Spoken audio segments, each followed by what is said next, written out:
Έλα.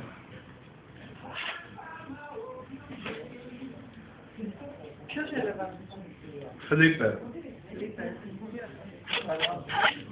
Με κοκαλώνει. Και αφρό έβαζα, Λορεάλ. L'Oréal, εγώ Μπαρσελόνα.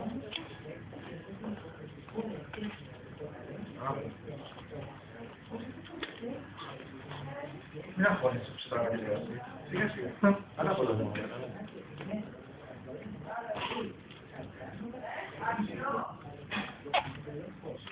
Α, κύριε. Μου παίρνει το πιάτο εσύ.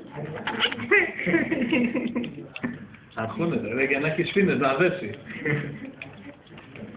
Αφού είναι το τραβάει την ώρα.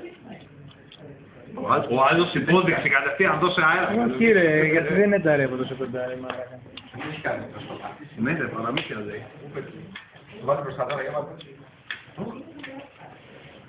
Τελειώσε τη σήμερα, μάρακα. Κάνε τα χέρια του, κάνεις και στο βάθος αυτό. Κοντά. Τι γίνεται κοντά, ρε, μάρακα. Να έχετε χειριστεί. Σκύψε κάτω εδώ. Να τα ταστελίκα, πώς φαίνονται. Τι άλλο. Εδώ. Το μοτέρ δεν γυρνάει αυτό, το έλεγα. Καλά. Πάει μπροστά. Ο Γιάννης Ζήκος. Έλα, δώσε μπροστά. Δώσε μπροστά. Όχι, αυτό είμαι. Εδώ, κάνει και τον μπαμπά ένα πλάνο. Θα δείξω τους άλλους ρε. Και τον μπαμπά ένα πλάνο, είπα. Κάτσε και όπως είσαι, κάνει τον μπαμπά. Παίξουμε παγκοσμίως τώρα. Έλα μπροστά. Ο Μάτκας είναι κόκκινα. Μόνο.